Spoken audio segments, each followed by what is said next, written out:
तो गाइस, इस कहानी को सुनने वाले कई लोग बहुत कम एज के होंगे या तो फिर यंग एज में होंगे, जो कि स्कूल या फिर कॉलेज तो पक्का जाते ही होंगे।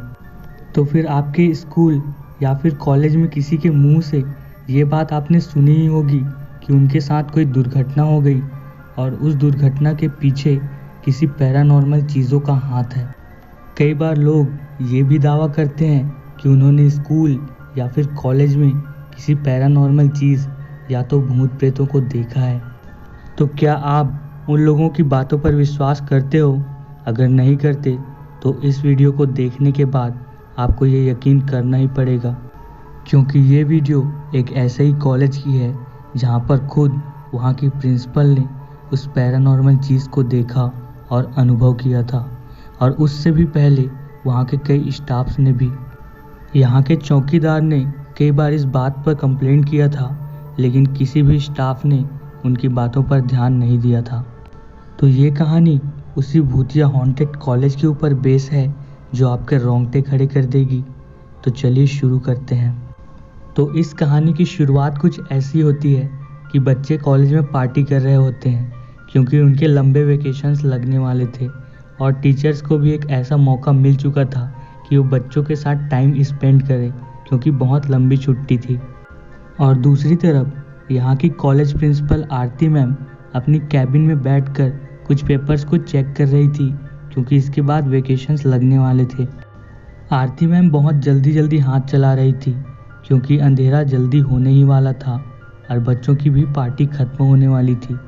जो पेपर्स बचे हुए थे वो पुराने बच्चों की एग्ज़ाम की शीट थी। आरती मैम बहुत देर से उस पेपर को चेक करने में लगी हुई थी, लेकिन बहुत देर होने के बाद भी उनका पेपर चेक नहीं हो पाया।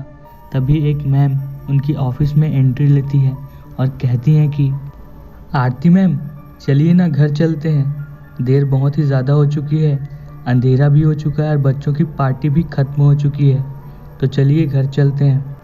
अरे नहीं, मैं घर नहीं जा पाऊँगी, आप लोग चलिए, मुझे छुट्टियों के पहले ये काम ख़त्म करना ही पड़ेगा, नहीं तो मुझे छुट्टियों में भी काम करना पड़ेगा, और मैं अकेली तो हूँ ही नहीं, क्योंकि सुमित भी तो इसी फ्लोर में है ना।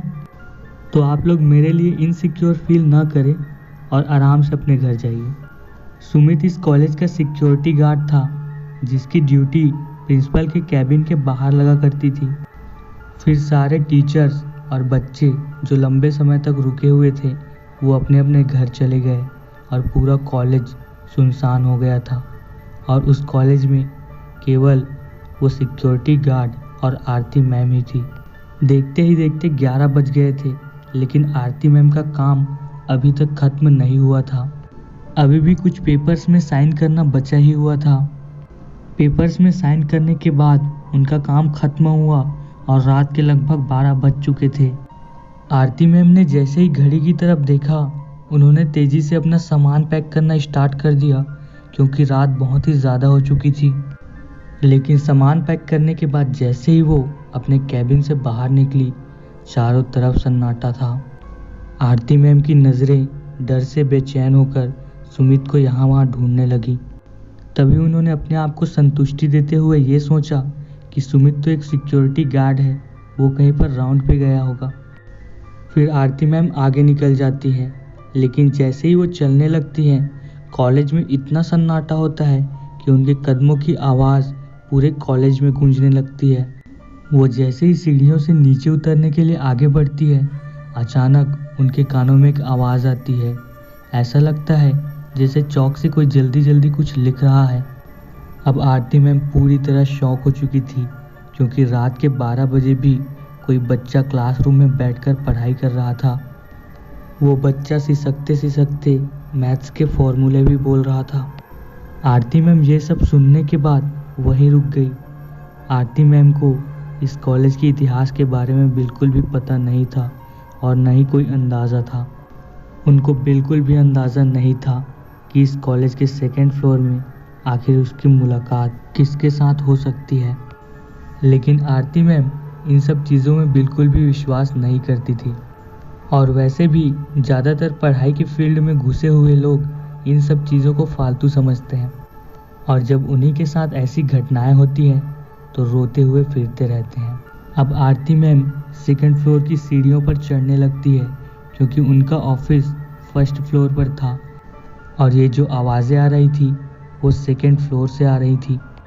आरती मैम जैसे ही सीढ़ियों पर चढ़ रही थी उन्हें ये आवाज़ सुनाई दे रही थी, लेकिन जैसे ही वो सेकंड फ्लोर पर पहुंची वो आवाज़ बहुत ही ज़्यादा तेज़ हो गई। अब उस समय पर इस कॉलेज में केवल 2 ही आवाज़ें सुनाई दे रही थी। पहला उस बच्चे की सिसकने की आवाज़ और दूसरा आरती मैम के कदमों की आवाज़। आरती मैम चलते चलते उस क्लास के पास पहुंच गई जहां से ये सब आवाज़ें आ रही थी और क्लास में एक खिड़की लगी हुई थी जो कि पूरी तरह से ट्रांसपेरेंट था क्योंकि वो एक ग्लास से बना हुआ था। अब आरती मैम ने देखा कि एक इंजीनियरिंग का स्टूडेंट रोते रोते मैथ्स के फॉर्मूले सॉल्व कर रहा है और उनको ये बिल्कुल समझ नहीं आया कि रात के 12 बजे ये यहाँ पर पढ़ाई क्यों कर रहा है और रो क्यों रहा है। आरती मैम उसे समझाने और पूछने के लिए जैसे ही गेट की तरफ बढ़ती हैं और वो गेट का दरवाज़ा खोलती हैं, उस क्लासरूम में कोई भी नहीं था। उस लड़के के साथ साथ उसकी आवाज़ भी पूरी तरह से गायब हो चुकी थी। लेकिन एक चीज़ अभी भी मौजूद थी जो कि इस लम्हे को सच साबित करने के लिए काफ़ी थी। आरती मैम ने जैसे ही उस फॉर्मूले को देखा वो पूरी तरह से शॉक्ड हो चुकी थी कि ये जो मैंने अभी देखा वो बिल्कुल सच था। आरती मैम को कुछ भी समझ नहीं आ रहा था, लेकिन अचानक कहीं से भागते हुए कदमों की आवाज़ें आने लगी। वो और कोई नहीं सुमित ही था जो यहाँ का सिक्योरिटी गार्ड था।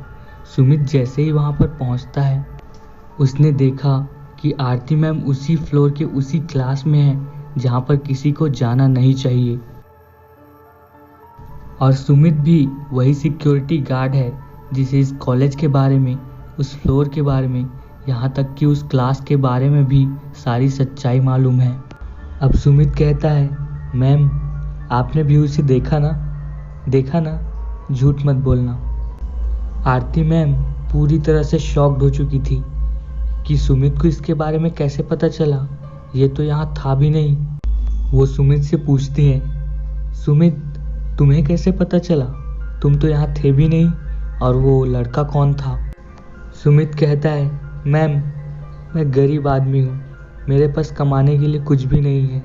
अगर मेरे पास पैसों का थोड़ा सा भी दम होता ना तो मैं ये जॉब कब की छोड़ चुका होता।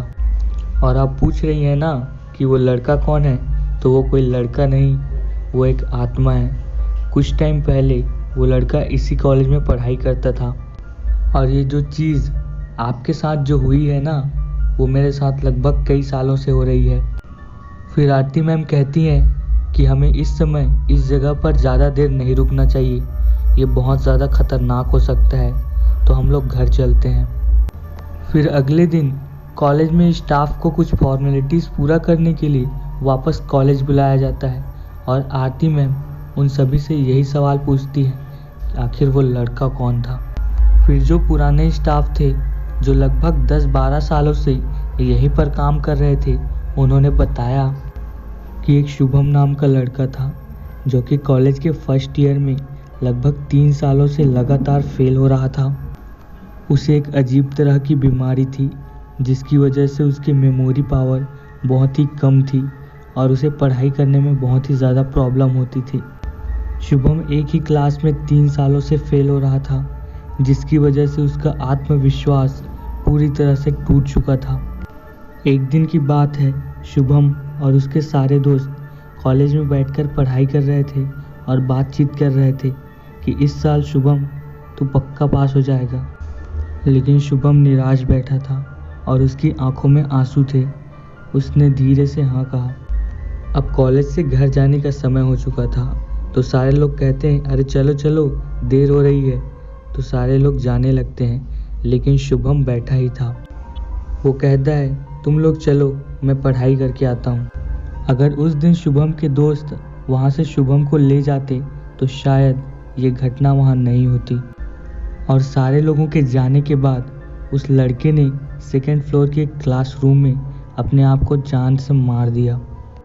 शुरुआत में तो सब कुछ ठीक ही रहा था, लेकिन कुछ महीनों बाद सिक्योरिटी गार्ड ने स्टाफ से एक बार कंप्लेंट की कि कि कोई लड़का है जो कि रोते रोते आधी रात को फ्लोर पर घूमता रहता है, लेकिन किसी ने भी उस सिक्योरिटी गार्ड की बातों पर ध्यान नहीं दिया और वो बेचारा भी एक गरीब आदमी था जिसकी वजह से उसने अपनी जॉब नहीं छोड़ी और कई सालों से ये झेलता रहा। तो गाइज़, ये कहानी यहीं पर ख़त्म होती है। तो आपको ये कहानी कैसी लगी प्लीज़ कमेंट करके बताइए। अगर अच्छी लगी हो तो प्लीज़ लाइक करें और अगर आपको ऐसे ही वीडियोस देखना पसंद है तो प्लीज़ मेरे चैनल को सब्सक्राइब कर लीजिएगा। Thank you for watching.